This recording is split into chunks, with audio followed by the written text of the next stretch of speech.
Welcome to First Responder Financial Freedom Podcast. We talk to first responders all over the nation who are investing and working on businesses outside of their first responder jobs. Our goal is to motivate and educate each other and help provide a better financial understanding for a better future. Now here are your hosts, Mike Webb, Tyler Thrush, and Aaron Foster.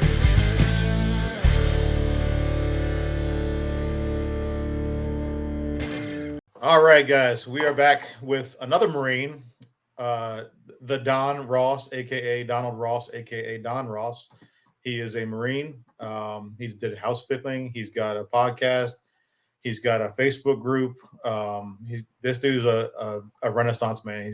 He's in a lot of realms, but his focus is giving back to a lot of the people that he's served with. And we're going to kind of we're going to bounce around. This is going to be a kind of a wide conversation. The lead up to this conversation before this podcast started was kind of all over the place, including how's your wife doing? You know, what are you guys doing for house flipping?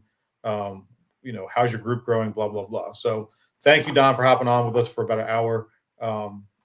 Start me off. Once you got out of high school, you went into the Marines. So I actually chickened out. This is something some people don't tell. I was supposed to leave at 18, and I backed out at the last minute and went and did construction.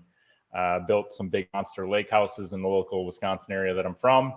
Did that for 3 years and figured out that honestly it didn't pay that well. And I was a grunt, and that's okay. You know, I had to do the small things first and work my way up. But we did everything from framing to insulation to whatever. And our houses were small side, 5,000 square feet. Big ones were 12,000 square feet. Monsters with elevator, the last one we did. And I started to figure out that, hey, this is taking a toll on my body. I probably should look at maybe getting into an office and doing something around construction. Went back to school for architecture, and life likes to throw some curveballs. And as a 21-year-old man, boy, whatever you want to call it, I found out I was having a kid, and I had to make some stuff happen and have insurance and do some things. And so I literally signed up for the Marine Corps, and the next day, one of my very good friends signed up, and we left together to the Marine Corps and did the buddy program through the boot camp. He wound up being intel, and I wound up being logistics. So I kind of joined late. I was 22, roughly, but by the time I got to the fleet, got down to Camp Lejeune, North Carolina, and did supply logistics with Combat Engineer Battalion. 2007 is when I got down there. So basically, you guys scored really high on the ASVAB test, and they didn't give you a whole lot of options there. You were voluntold where you're going. Yeah, I made the mistake of saying I had prior college, and then I got a higher score, and it was like, these are what you're doing. And quite frankly, at the time, it was still kind of when Iraq, Afghanistan was really kicking off, and we were in it. I tried to go to the Air Force because they had a nice signing bonus, but they weren't answering the recruiting calls so much. And I literally got frustrated and walked over to the Marine Corps recruiting office that was next door. And my dad had joined the Marine Corps, but weird story is he was on his dirt bike 2 weeks before leaving for boot camp and crashed his dirt bike and broke his neck. So he was medically discharged before he ever went to boot camp. So I was like, you know what? I'm going to go to the Marine Corps. That's what he was trying to do. That's what I'm going to do. And at the time, if I would have waited, Air Force was giving roughly $40,000 bonus for similar MOSs. I signed for $3,000. So IR grunt, I am smart, Marine Corps, here we go. And left for $3,000. Go Devil Dogs. So did the Air Force call you while you were in boot camp? Did they finally get back to you? They did reach out, and it was obviously too late, but no regrets. It was a good life experience, and Marine Corps has certain things that they do very well. And I was definitely a troublemaker and needed the discipline. And that was probably the best avenue for me to find it. So, yeah. So you got out of the back-breaking work of being into construction and decided to go break your back in the Marines instead, and your balls probably. And the logistics aspect of it started creating a lot of systems, I'm guessing. Is that right? Yeah. I was with Combat Engineer Battalion, which had a fairly large budget. Last I remember, it was roughly, I think, 800 of us in that battalion. So we had a decent sized budget and had to purchase things, buy things, track things. And we did really well, created some systems around tracking some of that stuff. And back then it was simple stuff like Excel sheets and macros and things like that. But that got it started as far as tracking. And then 2010, Combat Engineer Battalion, we finally deployed as an actual battalion, which they had not done in like 20 years. So we left as a battalion and went to Afghanistan in 2010. So it seems to me, so being around the military and being around firefighters and a lot of public servants, like systems are a big thing to get you moving in the right direction and repeat the process over and over and over again. So I know you got into real estate a little bit. We're going to touch on that in a minute though.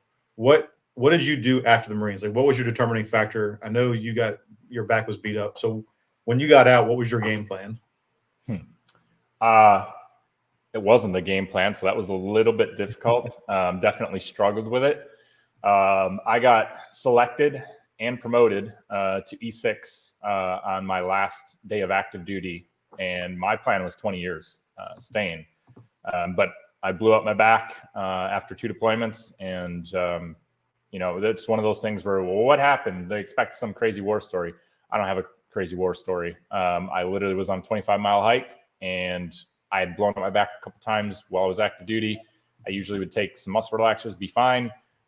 This time it wasn't fine. And I went and got some tests done and found out I had ruptured and crushed disc in my back.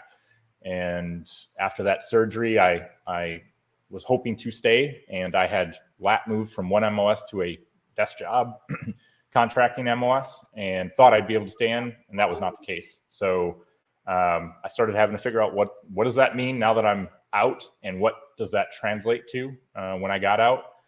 For me, I was lucky in the sense that I had got a 4-year bachelor's degree.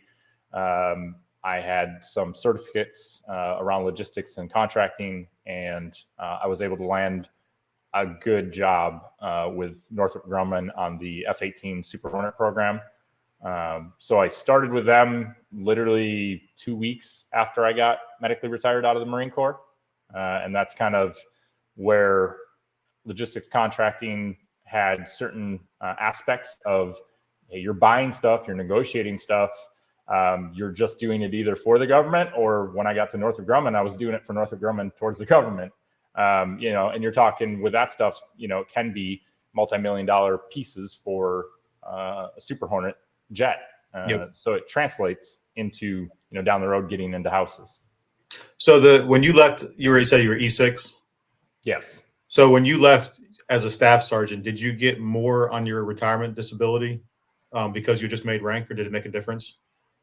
It did not, because I had not done 20 years. So I did get a DOD retirement, but my DOD percentage versus my VA percentage, the VA was higher, so it trumps the DOD. And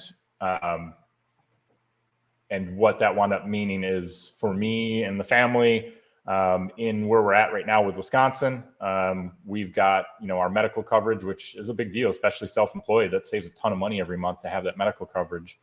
And then the first acre and the property, the house, in the state of Wisconsin, with my percentage that I have with the VA, we pay the taxes, but we get it back every year. So that's just some advantages that come with that VA or the disability rating that I have through that.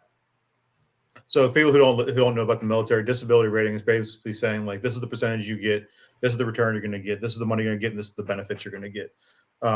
So like a lot of my buddies don't know, like, you can go and get reassessed to increase your rating, to get more money back, or get, not have to pay taxes on your real estate or stuff like that. So anybody listening who's a former vet who got medically retired or discharged, I would push you to swallow your ego and go get the benefits that are afforded to you. And I think Donald would probably agree with me on that respect. Yes.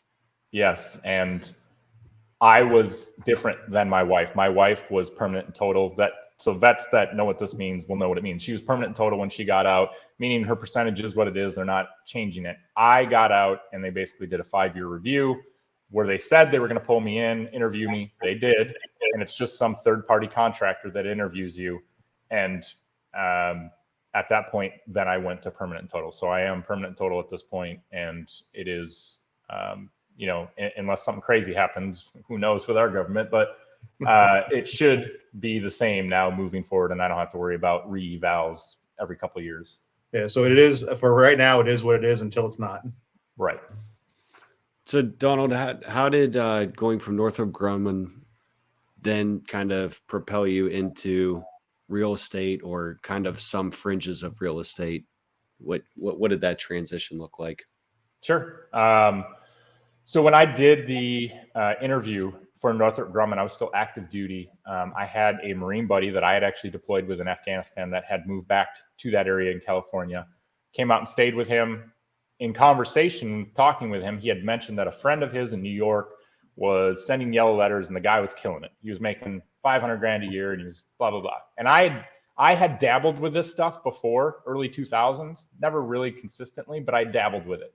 And I heard it, and it just triggered some stuff. And I literally, after that trip, went back and started logging into some of the crap I had bought 10 years ago and whatever, had CDs and DVDs, and started looking at it again.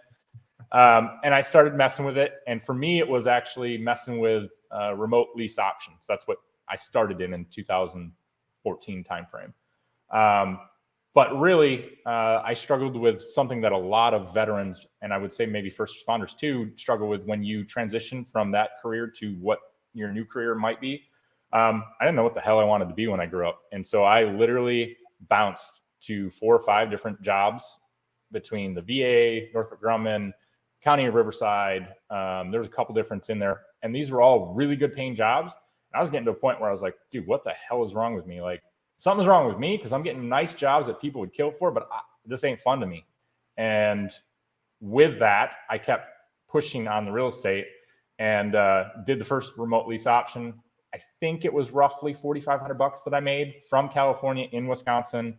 It was a police officer that was doing the lease option, and it was like a 4,000 square foot house. And I did that one, and then it was probably, I want to say 6 months before I did another one. And it was wholesale deal that I did. And I did a couple of these by myself, remote from California, but I was doing it in Wisconsin because I knew the streets. I knew the market in Wisconsin. I grew up there. And then it just so happened that I had seen a lady posting that she was doing deals in the same area, and hey, we should talk. And it was a Facebook group that she had mentioned it. And so we talked. I'd done 6 or 7 deals at this point, and we talked about it. And we're like, well, let's see if we could work together on some stuff. And maybe you send me some stuff that you have good seller appointments. I was doing the calls with the sellers and setting the appointments. And she's like, I'll go on the appointments for you. I'll go in person on the appointments. And that lady was Amy Farrow. And so her and I did business together 5 or 6 years where we did the flipping and the wholesaling and all that good stuff. And she still does it today. But that's really kind of how we got into it. Well, cool, man. So there's several different things in there. So first, I think it was a major realization I had whenever, like, I realized you could live somewhere but invest somewhere else or do deals somewhere else. So you basically took your competitive advantage, which was knowing that area of Wisconsin, and used it, right? So you were sending yellow letters, which we've talked about in past episodes. We've had Todd Swaggerty on here, who runs literally a company called Yellow Letters HQ. So we won't go too deep into that, but you did use a term that I don't think we've hit on. And if we have, it hasn't been much, but what is a lease option in a nutshell? The way I did it was I had a lease and I had a separate piece of paperwork that was an option to buy. And they were then putting down money for that option to buy. They didn't have to buy, but they had the option to buy. And I will tell you, I know because I was contacted by them later, they did not buy. So for me, I got to keep that money that I made because it was just the option to buy. There was no return policy, refund policy, none of that. You know, if they didn't buy, it was up to them. It just opened the door for them. And, you know, for for this specific family, it worked for them to get out of where the guy was serving at the time. That wasn't a great area. And he wanted to have his family in a little nicer neighborhood. And that was how they were able to do it. Now, I can tell you what wound up happening is basically their new chief told them that they had to be within a certain radius of where they served. And I get that, being part of the community. And that house was not. So they had to move. So, Mike, you're on mute. I don't know if you're trying to say something. No, I saw you were getting ready to talk, so I was just leaving it on mute. No, go ahead. Go for it. No, I was just gonna say it's definitely a viable investing strategy. Just it's one of those, like, without going down the whole lease option rabbit hole, but there's a lot of different ways and to make money in this business. And I think I was just having this conversation with the guy that I've been working with on coaching, just like we've been focused on rentals. And then it's like, hey, by the way, we could look at this property this way.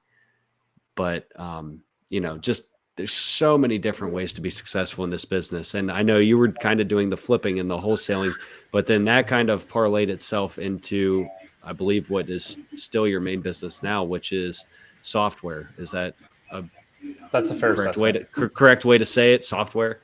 Yeah, right? So that's a fair assessment. What is that?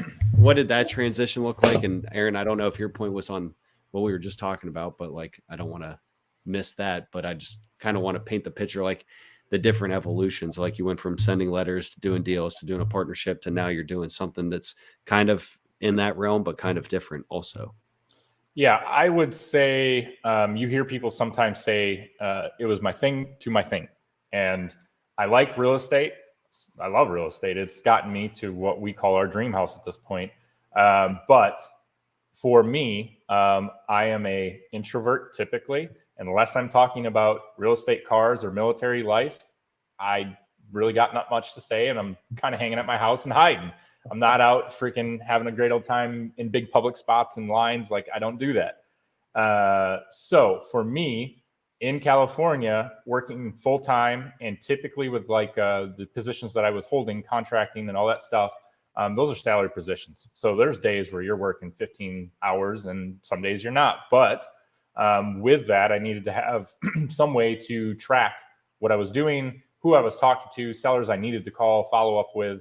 I had to have a sales process, and I had to be able to keep all my stuff organized and be able to know who I needed to talk to so that when I had breaks, lunch, early morning car drives, whatever I had for time, I needed to know how to use my time wisely and organized.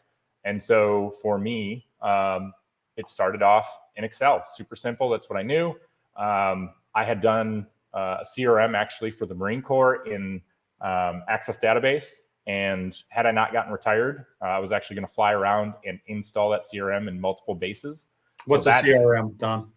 Customer relation management platform. So essentially somewhere where you're storing your data and working your sales process and your customers' information. And so I tried using those. Those worked okay to start with and were cheap, obviously. And then for me, it was like, well, I need to have some way of automating this process and having it where I can have it on the go. And to me, at least, I didn't find Excel and Access the easiest to use on the go. So back in 2014, Podio was the rave. That was everybody was using, and that was the thing to have. And I had always wanted to learn how to code, and I screwed off in high school and got some really bad grades and couldn't get into college after high school. So I decided to take it upon myself and literally YouTubed how to code, started hanging out in Facebook forums and online forums, and taught myself how to do PHP coding that basically behind the scenes Podio can use to automate things, and built some of that stuff out for our personal business. None of this was ever for anybody else when I was building it. It was always, what do we need? How do we do this? And how do I use my time wisely with what time I have?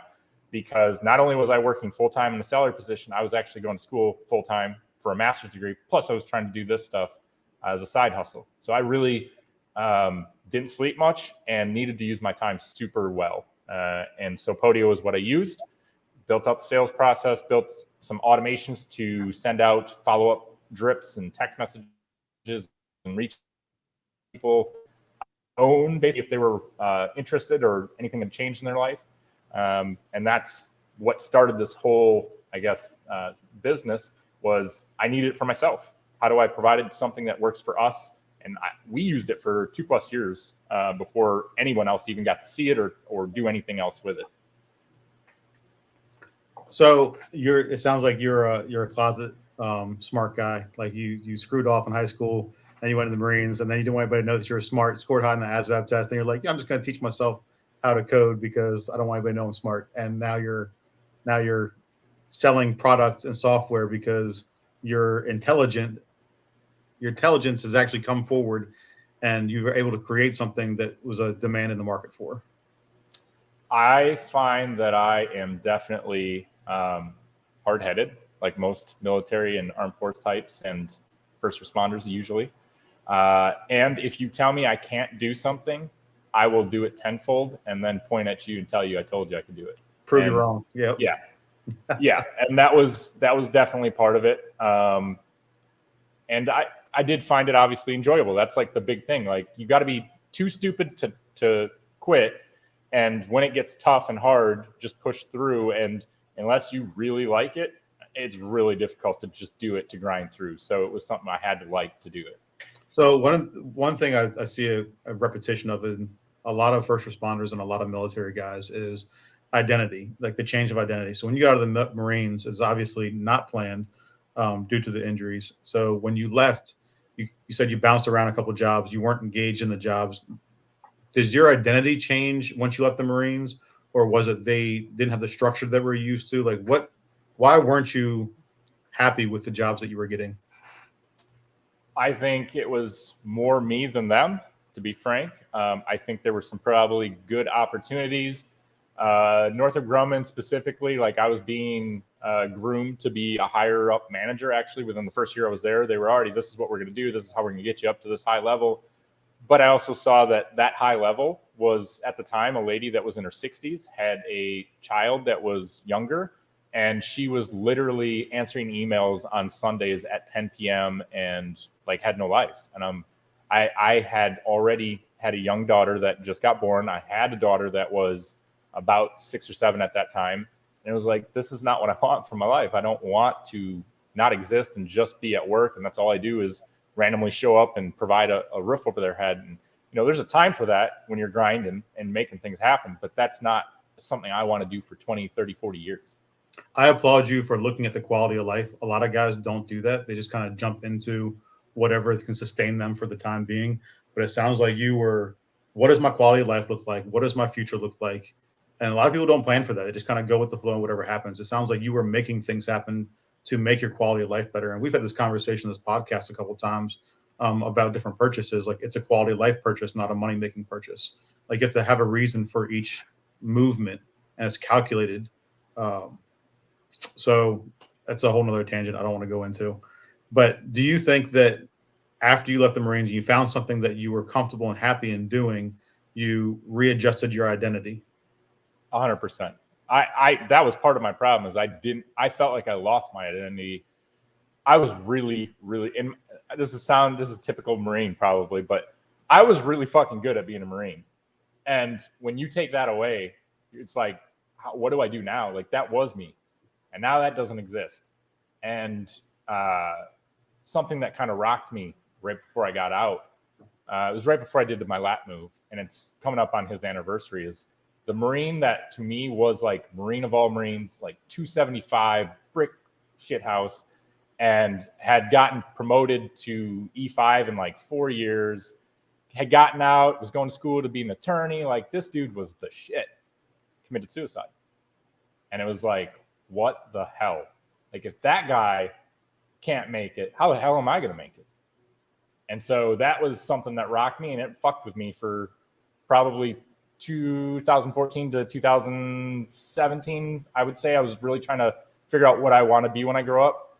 And I feel like 2018, 19 is kind of where I got into really where I was comfortable and understand who I am. So, you know, to say that basically puts me at 35 years old before I figured out what the hell I wanted to do with my life. Wow. So let me ask you this: now that you have found out who you want to be when you grow up, right? Who have you? How have you transitioned to helping guys who were in your position before? Because I know you've been doing outreach and doing stuff like that. Like, what are you doing to help others? Sure. Um, it's one thing to better yourself, better your life, better your family. I think we all kind of get to a point where we maybe succeed or at least do well enough on that. Now it's kind of, how do I help others that were in my shoes? And out of my small group that I served with, um, our office was roughly 20, 25 people, logistics and combat engineers that I worked with. There's been 3 of them that have passed away, committed suicide. And so for me, it's how do I help others figure out what their purpose is and give them an outlet if they need help, because there's not always that outlet to need help. And sometimes if you're not reaching out for people and telling them what's out there for help or offering the help, they feel like there's nobody there for them. So what I put out there is, I'm now putting out different videos on resources for first responders and veterans, what different programs are out there, everything from PTSD, depression, how to buy a house, different things that I've been through in life, finding your identity, your why, how do you set goals? I mean, these are things that not everyone understands really well. And especially if they're younger when they get out of the military, it can be super hard to figure out what they want to do and how to do it. And so Life After Serving is the group that I put together and the channel for YouTube. And that's really what the purpose is at this point, is how do I help other people that are part of our community and give them some different outlets and channels. And if they ever need help, who they can reach out to. So obviously Walter Reed is in DC. We used to do a lot of the visits with wounded vets. Now they closed down Walter Reed in DC proper, and they moved it up to NIH Walter Reed in Bethesda. And we're not getting as many wounded vets as we used to, obviously during the peak of Afghanistan, Iraq, and all the other wars we have going on. But it's still a definite issue in first responders and military guys. Once they stop serving, whether it be community or country, that they have identity problems, and it creates issues with PTSD, stress, anxiety. But when we hopped on, we started talking about this before the podcast started. We started talking about testosterone. How when you get older, your testosterone drops off, and it actually mirrors some of the. This is important to me, so I'm sorry if I'm going off on a tangent. So it mirrors a lot of the PTSD issues. So if your testosterone levels drop down to 200 and you never get it checked, you actually have some of the same symptoms as PTSD guys would. So this is one of the things that I really want to hammer home in this podcast, is that your health is very important, whether it be mental, physically, emotional, spiritually, or sexually, it doesn't matter. So you need to pay attention to yourself inwardly first before you can start helping other people. Don't ignore yourself to help other people, because long-term, it's not going to benefit the people around you if you are beat up, tore up, broken down. So focus on yourself first, then you go out and reach out and help other people. Don't ignore yourself and use yourself as a stepping stone for somebody else until you're comfortable and confident in your abilities and who you are. So my hat's off to Donald, because he's obviously gone down the bumpy road and the rough path of being beat up in the military, and then trying to find his righteous path to where he is now. So would you give anybody, what kind of advice? Let me go back. What's the group for that you present, and what do you do to kind of present to guys like, these are your other options? You don't have to continue on the fucked up road, or the messed up road. Sorry.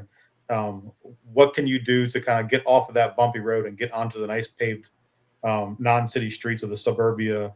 No speed bumps, no potholes roads. Like what are you telling guys to do, or helping guys get to? Yeah. So, what I like to do is just have an open conversation. You see some of these, I guess, polished guru types with the fancy cars and the fancy this and the big house and all that. I'm not trying to be that at all. I want to be the guy next door. I want to be the millionaire next door that literally you have no idea that I have money, and I just have some cool stuff, and we get to hang out and have a good time. And part of that is, I've got some of these bumpy roads. I've bought multiple properties.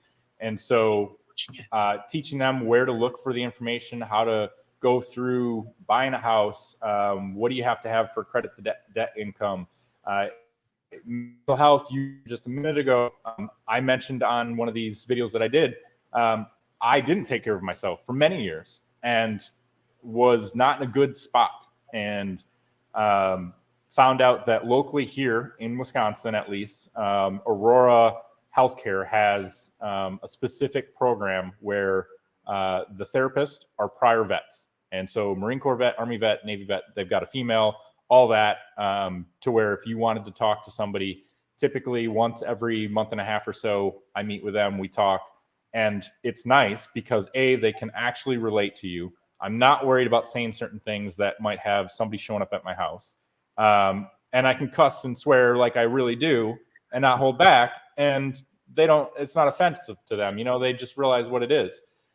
So there are programs like that. And I did find that Texas and some others do have programs like that. So it's me finding those, researching stuff like that, and then sharing it. And that's, to me, it's fun for me to actually go and look at the stuff, because as a vet, there's so many good programs, so many good small businesses and other things that are out there that are part of the veteran community or first responder community. And they're smaller businesses to where they may not have the money for the marketing and some of the other fancy stuff. So you may never have heard of them. But if you do some Google searches, you can find some of the stuff. And so it's now just sharing their story, sharing some of their programs that are out there. I just did one on service dogs where they cover the whole cost, based out of New York. All these kind of cool things that are out there. Yeah, my father-in-law used to work with Hero Dogs just outside of DC, where they would give veterans support dogs, and it's a great program. But a lot of people don't realize, especially for veterans, that there's so many grants and programs out there to help you, so you don't have to shoulder the burden and the cost of starting a lot of these things up. There's a lot of programs out there where it will help you out, whether it be sitting down with the SBA specialist, a Small Business Association specialist, or a VA, somebody who's done it before, or just give you the money to start it up. A buddy of mine who's another vet, he's about to try to start up a detailing company, because he wants something to do where it's not beating his body up like like obviously your back's messed up. He doesn't want to go out there and do the same thing. His back's also messed up. He doesn't want to go out there and start swinging sledgehammers and doing construction and destroying his back anymore. So he's like, what can I do that I can pick and choose the times that I can do it?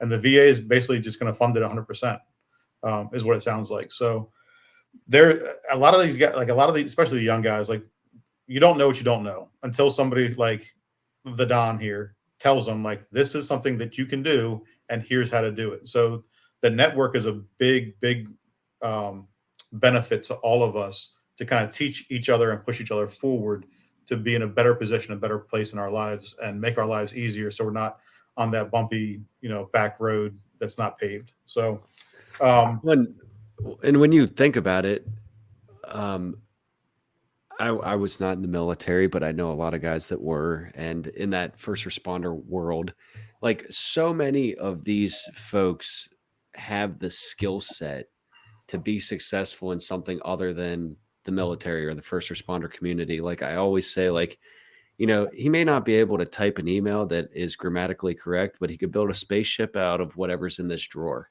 Like, yeah, Aaron, yeah, can't use the English language very well, but it's like, but you know what I mean? Like, we all know those guys. And I think one of the things, and I don't know when it happened or how, but like, somehow I basically got out of that mindset where, like, I couldn't do that. And oftentimes I use the saying, like, hey man, don't take my word for it, I'm just a fireman. Like, go ask somebody that knows what they're doing. But I kind of say that jokingly, because I just kind of like to point out, like, while a lot of folks may view these as just like grunts or blue collar jobs, like, they actually possess a skill set that is extremely valuable in these types of environments, where, like, we just said in the last podcast, you're most of the times very resourceful.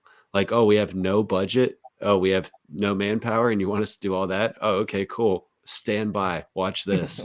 Like, so I just think it's cool. Like, and this group, and like we've talked about, like, we started this group in this podcast without not having any clue what we were doing, and still it may be readily apparent that we don't.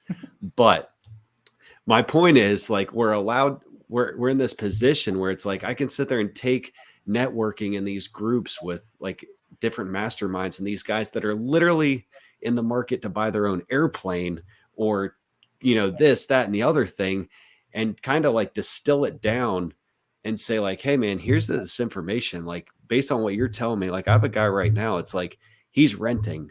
And he's on my shift and he's paying a lot of money in rent. And, you know, he was in the military. He's still in the reserves. And it's like, dude, I'm like just basically trying to break down some of this knowledge that is out there, but it's almost like there's so much knowledge that it gets confusing. Right. And trying to be like, dude, let's start here. Let's do this. Like, you have a VA loan, like you have never used it and you're paying $2,000 a month in rent. Like here, let's do this. Let's do that. Well, I got to do that. No, you don't, man. Like, listen to me. Like boom, boom, boom. And like, just trying to take all this information, distill it down, like almost be like Rosetta Stone for like the military and first responder community. Like, here's how you speak this language over here where they're buying airplanes. Here's what you got, trying to meld those two together. It's kind of been a really fun journey over the last year.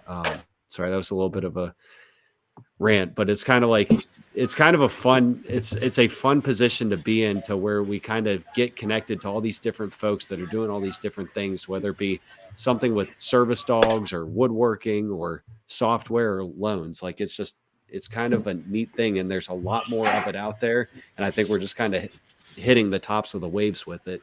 So what is your goal with your group? Basically the same thing, what I just described, or was there a genesis to reason you started it, or is just like one of those whim of the moments?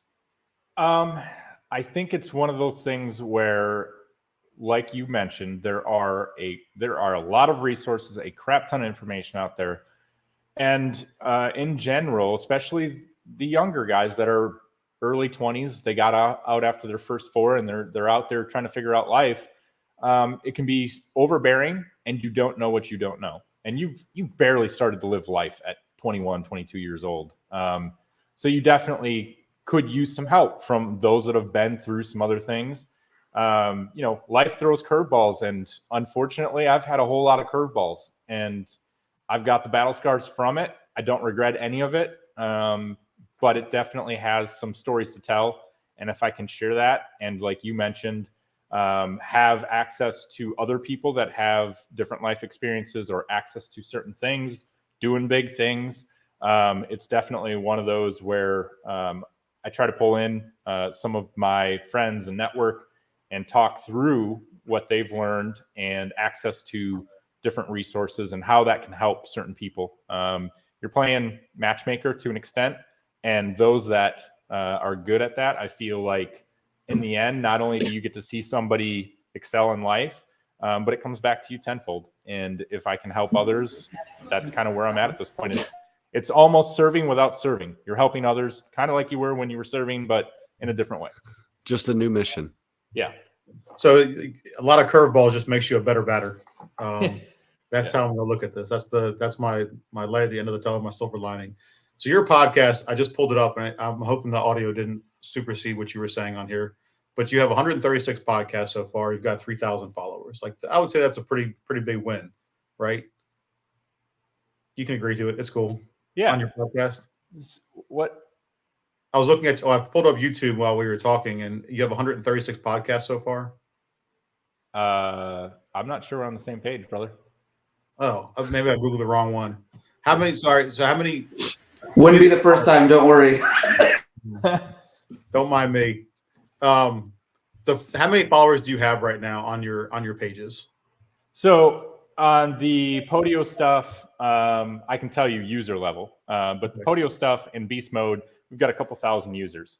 On the first responders and the veteran stuff that I've been doing recently, it literally just something I put out in the last couple of weeks. So very fresh. I couldn't even tell you how many subscribers. It doesn't matter to me. I'm honestly just putting out the content and being useful. And if it grows, great. I have some connections, some meetings, as we kind of talked in network, where there's another company that is going to potentially foot some of the cost with pay-per-click and ads to grow that and get that further out to the community, because it is a fairly large community and you do need to spend money to get it in front of people. But no podcast for me. I'm more the record it in YouTube and put out the videos, because I usually screw it up 10 or 15 times before I'm happy with it. I'm not good with the live stuff typically. So on YouTube, what would I look up if I wanted to find you on there? It's going to be Life After Living is the first responder and veteran YouTube channel. And the audio side of things is REI Automation Squad. That's what it's under. That's way too much for my simple brain. I'll look it up later on because I was going to try to show like how success looks like with the number of followers you have on the page and the number of the number of videos you put out. I said podcast. I meant to say videos you put out. Yeah, I would tell you what I learned from REI Automation Squad is consistency on videos. For that, I learned what it looks like to put out videos. For a long time, I'd put out usually a video once every week or two. And after now meeting other people that are a whole lot smarter than me on the social media side of things, they recommended that I try to put out things initially once a day. And then once it grows to a certain level, you can start backing off and doing 2 to 3 times a week. And that is my intent. And that's what I've done with the first responder stuff and the veteran side of the stuff. Thankfully, A, it's a bunch of topics that I really like and I enjoy looking at the stuff and researching it. And B, there's a lot of stuff out there. And I don't know that I could ever cover everything with the amount of content and programs and grants and stuff that are available for that community. So that's my intent. Quite frankly, being out in front and being in the public eye, not normally kind of what I would do, but it's one of those things that I enjoy the topic. I like giving back to the community, and that supersedes the fear of public and public speaking, and just kind of overcome. Yeah, 561 subscribers. That's the number I was looking for. That's what you have on yours. I think we have 3, and that's Mike, Tyler, and me. So I would say 561 is a win in your realm. Well, and let's just transfer that to something for somebody. So to some, they're like, wow, he's only got 561, and that's okay. But that's allowed or provided a multi-million-dollar business. So understand that you don't have to have 10,000, 100,000, 500,000 followers to have a good living. It provides a good living off of that. I know my OnlyFans only has like 3 subscribers, and I'm okay with that. I feel like I'm winning because I'm still making money. But to your point, that you're absolutely right. Is that like I can go on eBay right now and I can buy followers for Instagram, YouTube, and whatever other social media platforms are out there. So like a lot of these numbers that people are presenting, they're not real numbers, but the ground up guys like the Don is doing, 561 is ground up. I'm pretty sure he didn't buy. He's like, oh, I'm going to go on eBay and buy 560 followers. All right. No, those are real people that he's having impact. He's presenting information to, which is why I have a lot of respect for what you're doing and what we're doing, is because we are doing ground up grassroots movements to help other people. And the people who are actually subscribing are people who are having an impact in their life. So hats off to you, kudos to you for doing that. Even if I messed up your podcast versus your subscribers, my bad. It's all good. I ain't that smart to figure out what you were talking about. So what are you working on right now? Like we're 42 minutes into this thing. What are you working on right now? What's your current situation look like? Well, my main focus at this point is making sure that the people that are on our CRM, they're taking care of their getting ready for the new year. So a lot of people are doing their pre-planning November, December, getting ready for 2023 New Year stuff. And what that looks like, typically is you're looking at maybe some of your numbers, that how many contracts, how much stuff did you buy? How many sellers have you talked to? How many appointments? And what does that translate to in revenue that was brought in? And if you're wanting to grow that, what can be done? And so we've been reaching out to our members, seeing what we can do to help. How can we help them kind of figure out some of the numbers maybe, and what are other people saying is working, not working? How are people adjusting with the current market and where it's kind of headed? So there's that focus on the CRM side of things. Obviously on the first responder veteran side of things, putting out content and things that are available out there for our community. And then on a personal level, I got a crap ton of projects that we're doing around on the house. Part of what we did and bought was a fixer that was 20 plus years of nothing being done. And when you have 30 plus acres and a whole lot of trees and grass and a house that needed dang near everything replaced inside and out, we got a lot of work doing it, and I enjoy doing it. So I'm doing a bunch of it. Are you I don't know if Tyler's left or not, but are you doing like your own land clearing and stuff like that? Yeah. So I bought a skid steer that has a full and we've been putting in some fencing. We put in a gate on the driveway, cleared out pastures and things like that. One pasture was completely overgrown. It's a smaller, like three acre pasture. But we dug into the hill, and there's probably a whole lot better equipment, bigger equipment that could have done it faster. Pretty soon, Aaron could import something for you. Yeah, So it was. Go ahead. I don't know what it is, but sitting on machinery and like working on it is very, very relaxing to me. Like it's one of those things. Like I'm in my own world at that point. I put some headphones on. I can either listen to podcasts. I can listen to REI automation on YouTube, or I can just sit there and listen to some music. And I've always liked it. I'm trying to find a broker to import some machinery right now. That's the only obstacle I'm running into is finding somebody who I can work with. But the cost of, I sold my tractor with my last property, and I kicked myself for it because it had all the fun attachments. Like it had the auger, it had the bobcat, not the bush hog. It had the land plane, it had everything. And now I'm like, I should have kept it. And now everything is twice as expensive as it was 3 years ago. I paid a bit of a premium. I wound up buying a larger 81 horse New Holland skid steer so that I could run a brush cutter and some other things.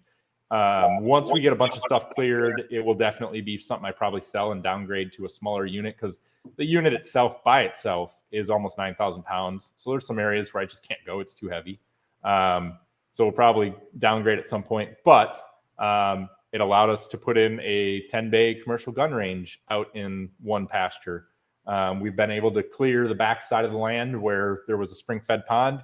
You could see literally like 10 feet width-wise of it. Now we have almost probably 400 or 500 feet of frontage that's cleared out that you can see a really cool view.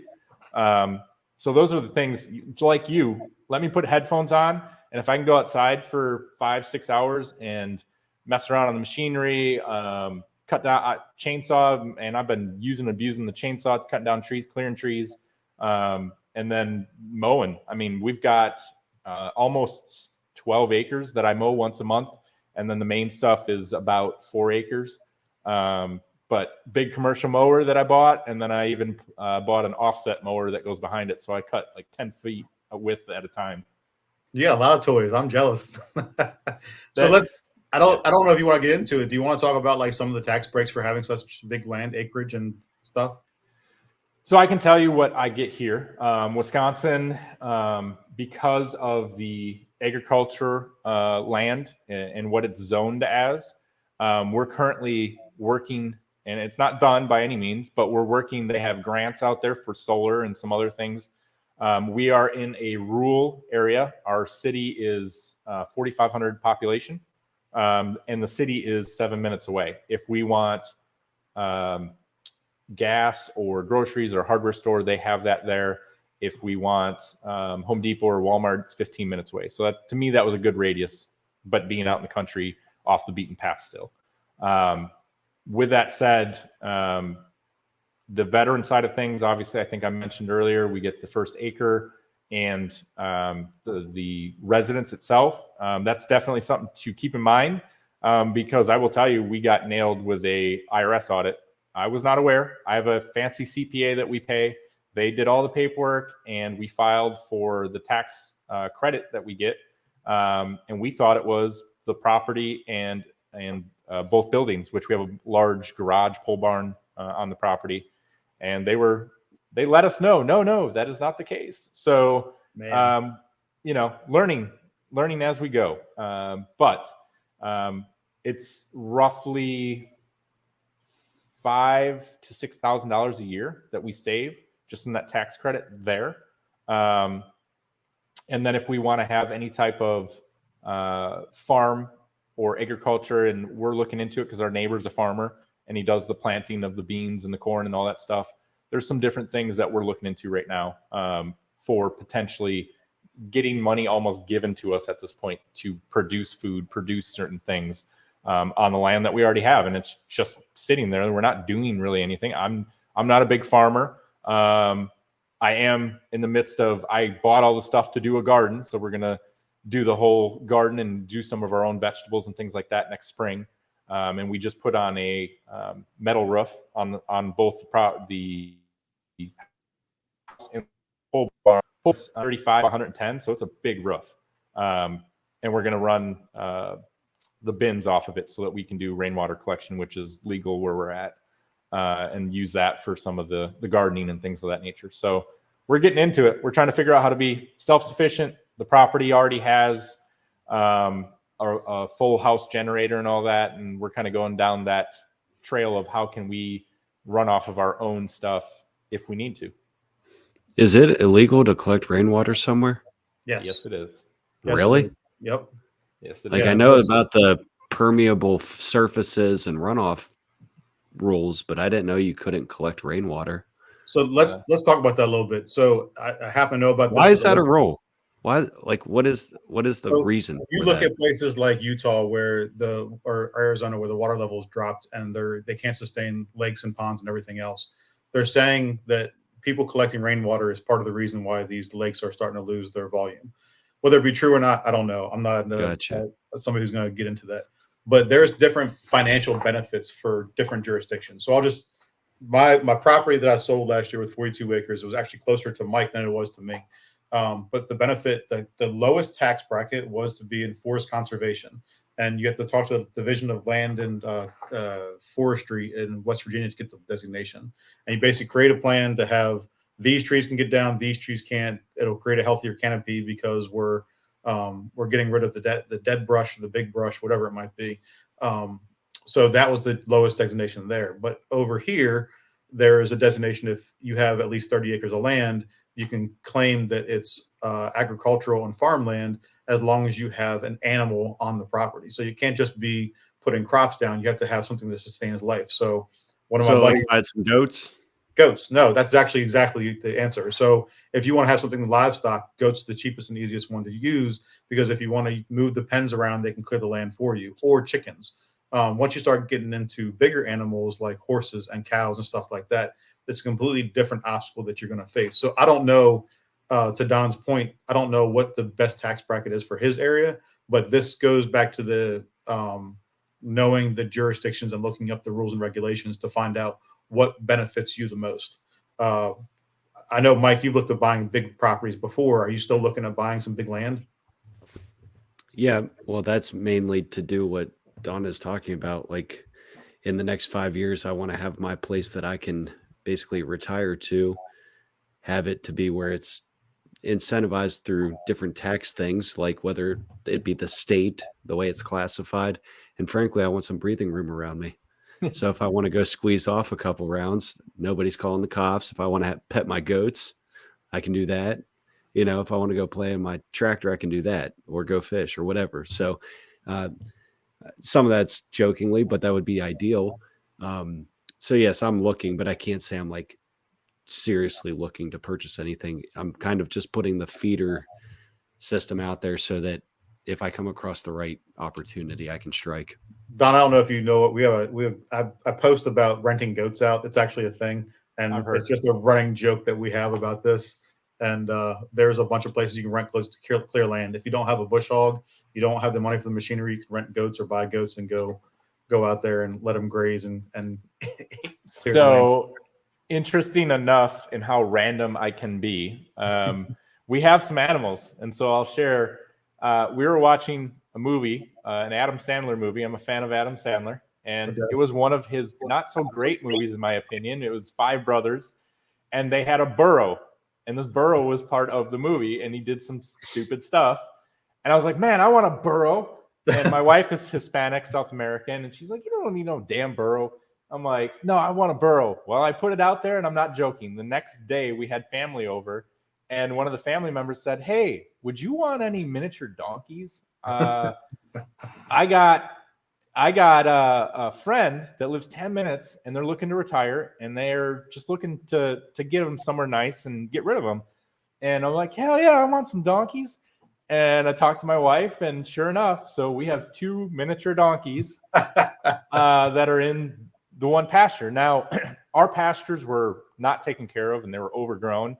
But it had high tensile strength wire. It already had automatic waters. And the one had a shelter, a shed. And the one 15-acre pasture is hay. And so essentially, the donkeys with a shed, with water that is heated during the winter, with hay, which they eat, and we bring oats and things out there. But essentially, they pretty much take care of themselves, and they just kind of walk around and eat and take care of the land. And then the farmer next door, we've kind of come to an agreement where he clears the hay and does the rolling and all that stuff, and he will sell it off, and we'll share the profits, and he does the work. I don't have to cut it. I don't have to worry about it. So it's one of those things where we needed to know what was the best use of land. That's kind of what we've figured at this point right now. We're still looking at some other stuff. But that stuff was already there. It was just overgrown and had to have a bunch of work done. The donkeys, you know, they call them the ass, whatever. Oh, they are. They're little knuckleheads. They oh my God. They were high tensile strength. They kept, because the I forget what it called. The electric fence was not working. The unit was not working. So they were sticking their head over the end. The grass is always greener on the other side. And they kept breaking the damn high tensile strength wire. And I kept having to fix it. Well, I finally had enough. And I finally bought a new unit and cleared some stuff that was touching the fence so that I could hook up a electric fence. And we no longer have a problem of them pushing on the other side and snapping wires.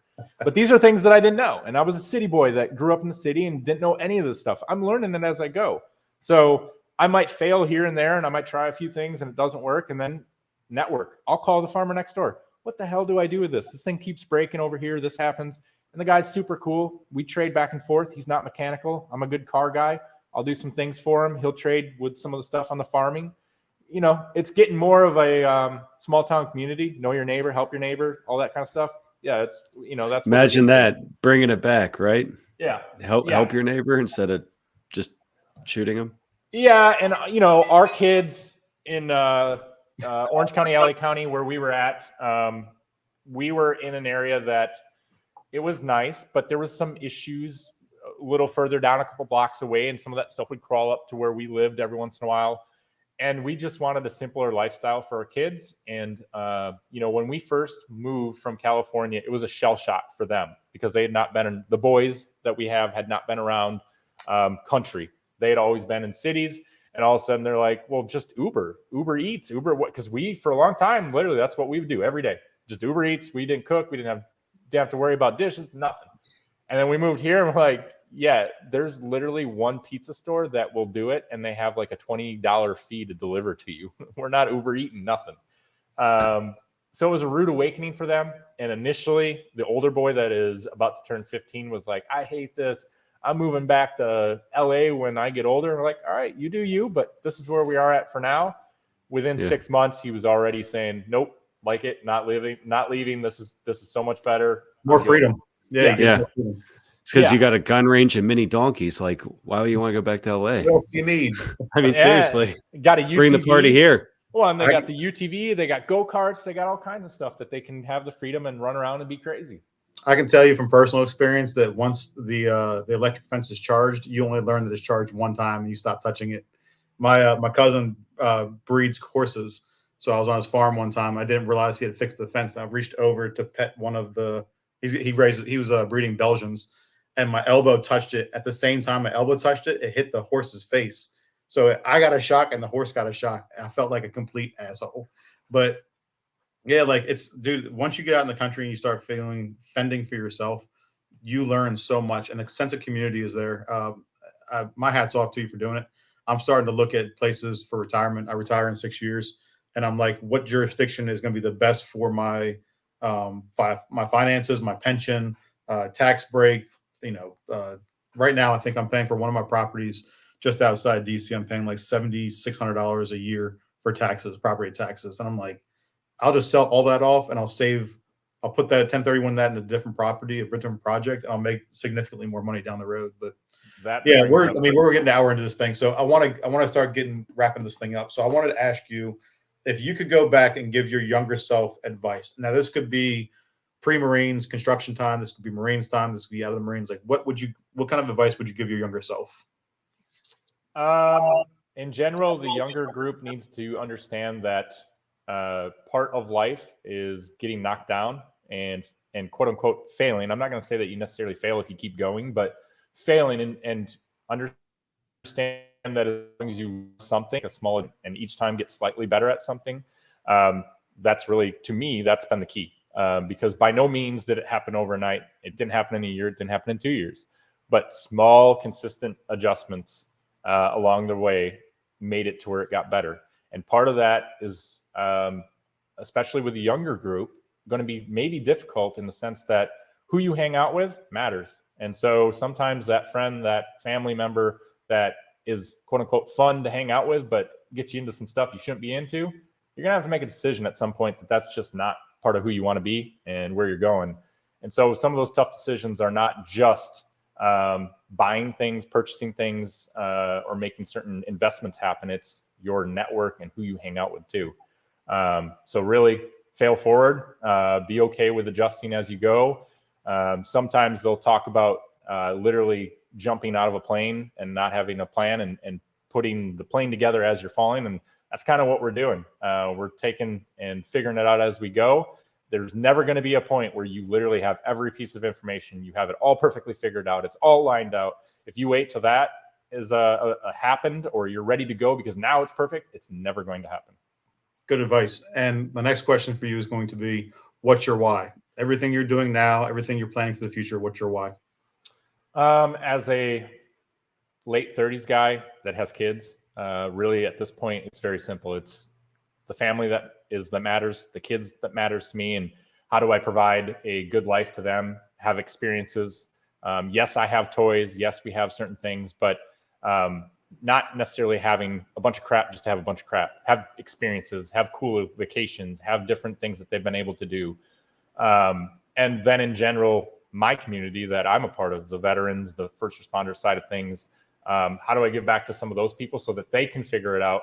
Because it's, to an extent, almost selfish to, I would say, have it sort of figured out, where for me, I don't have to set an alarm. I can literally get up whenever I want, and I have my certain 3 to 5 things that I do every day, and then that's it. That's all I got to worry about.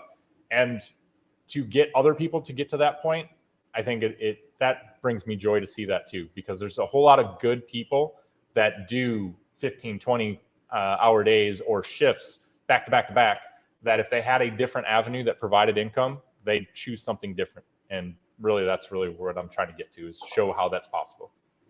Love it. That's great advice. Is there anything that we missed that you want to kind of highlight or go over?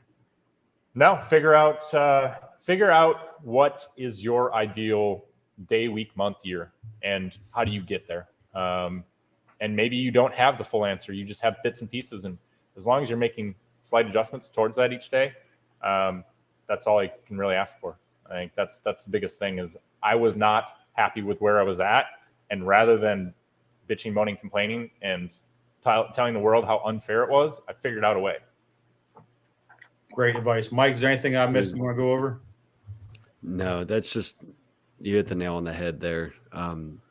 So with your group starting out, I'd love to be able to share some of the information you got going on in there. So please feel free to post in our group, because at the end of the day, like, our goal is just to get this information and the information you're providing in the hands and minds of the folks that need it. And I think that will benefit from it. So Don, thanks for sharing an hour with us. Greatly appreciate it. Love what you're doing. And I look forward to helping you kind of spread your word, what you're doing with our group, and hopefully a little vice versa. But thanks, man. Appreciate it. Thank you, guys. Thanks to Don.